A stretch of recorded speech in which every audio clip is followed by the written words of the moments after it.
remember Mufasa had taken Simba up to the top of Pride Rock and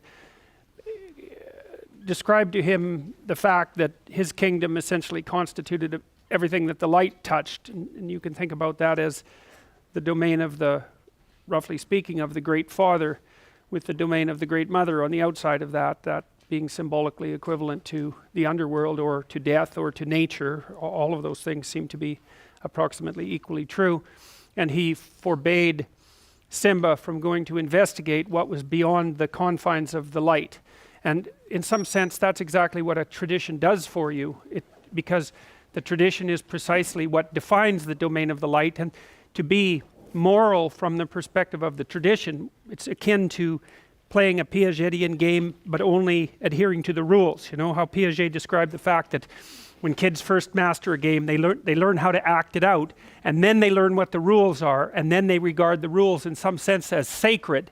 You can't go outside the rules. And then later in moral development, if they get to that stage, then they start to recognize themselves also as formulators of the rule or formulators of the game. And culture tells you don't go beyond the rules. That's the definition of morality within the box of culture, and you don't go outside of that. And so that's why Mufasa plays that particular role. And it's wise, because if you go outside the domain of what you already understand, then it's dangerous out there. Clearly, it's dangerous out there. But the downside of that particular message, and this is the mythological reason why Mufasa isn't as aware as he could be of Scar. You know, his knowledge is bounded, and he's not aware enough of what lies outside of that in this realm, let's say, of death and destruction. And so Scar is able to overcome his brother. You see this sort of thing happening to people very frequently, for example, who develop post-traumatic stress disorder. And one of the things that's not as well known about post-traumatic stress disorder as might be known is, A, it happens to you if you encounter an experience that sort of blows out the axioms of your knowledge system. That's one way of looking at it. It's so unexpected that you can't account for it within the confines of the system that you're using to interpret the world. And that often happens to people when they encounter something that's truly malevolent. And that can be within them, or it can be in the form of someone else who is genuinely out to hurt them. They're often, people who develop PTSD are often, but not always, somewhat naive, and they're not aware of the full catastrophe of the world. That might be one way of looking at it. And then they encounter someone who's truly out to hurt them, and they can detect that even in the way the person's face looks, or they encounter a part of them that's much more malevolent than they had ever imagined it could possibly be, and then they do something terrible, and then they don't know what to do about it. So Dallaire, the Canadian general, wrote a book called Shake Hands with the Devil, and it was about what happened to him in Rwanda when he was stationed there as a UN warrior, or a UN soldier. And I mean, Dallaire was not naive, but what he encountered was truly malevolent, and it just blew him into pieces, and that's what happens. And so there's real utility in staying within the bounded domain, but the problem is that there may be information that's outside of that domain that you absolutely need to know. And so part of the problem with being alive is that you have to continually determine how much you're going to maintain your stability and how much you're going to explore.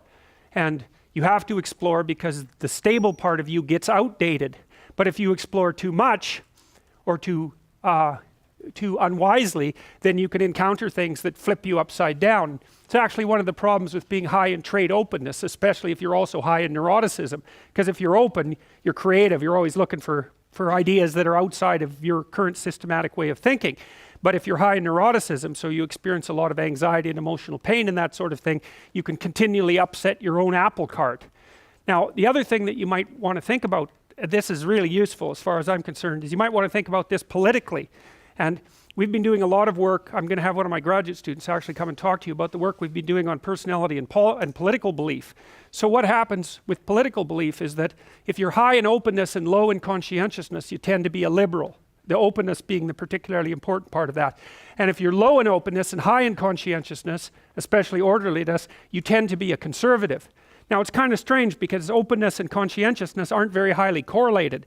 So it's not obvious why those two traits would combine to determine political belief. And the relationship is actually quite strong between temperament and political belief if you measure political belief comprehensively.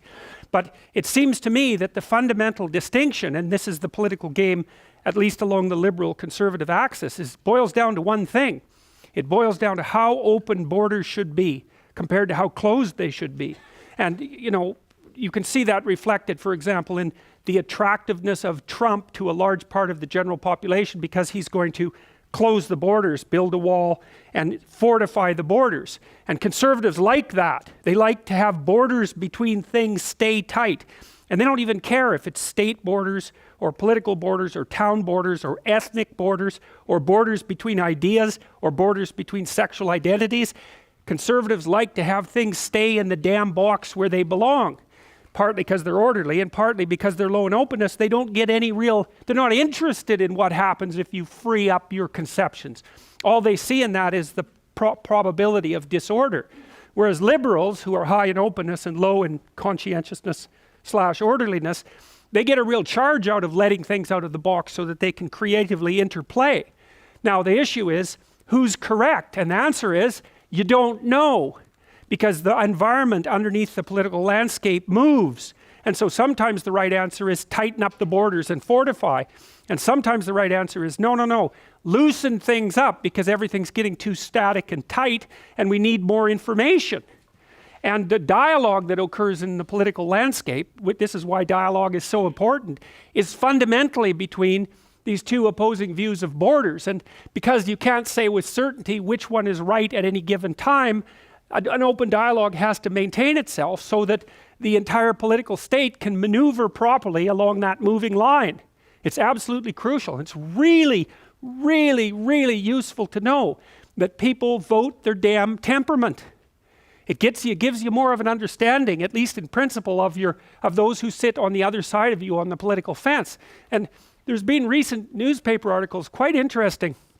I tweeted a couple of them about this company in UK called Cambridge Analytics, and they're using the damn Big Five. They can extract out Big Five information from your Facebook likes. They've got a model of every single person in the United States Big Five personality, and they help Trump craft political messages right down to the level of apartment buildings to appeal to people based on their Big Five temperament. And that's all recent work. And so one of the things that's very interesting is we are teaching computers to understand us so fast you can't believe it. And we really do risk walking into an electronic world where you will only see what you want to see. I mean, obviously the marketers are trying to do that as fast as possible, right? They only want to send you ads that you're going to be interested in because it's expensive and foolish to send you anything that will annoy you or that you'll ignore. And so the marketers are trying like mad to map who you are, even by watching your eyes.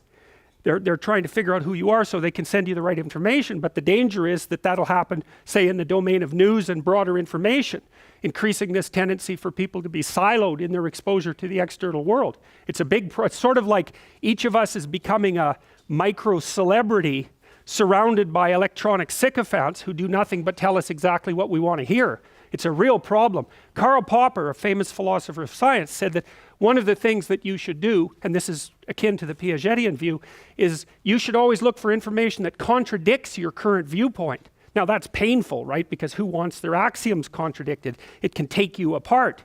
But it's the only way that you can ensure that you're learning at the same time that you're maintaining your stability. And that's another reason why it's really necessary to engage in dialogue with people that you do not agree with, because they're the ones who will tell you things that you don't know. It's of crucial importance in the maintenance of your own stability. The worst thing that can happen to a person, no, because there's many horrible things that can happen to a person, but one of the worst things that can happen is that you find yourself in a situation where no one is offering you corrective feedback anymore, because you rely on the corrective feedback provided by other people to keep yourself sane, to keep moving in the ever-changing environment. And if you cut yourself off from that feedback, then you end up static and shrinking. It's really not good. You get less and less competent, you get less and less confident, and the threats outside of you loom larger and larger. So that's all to do with the domain outside the light.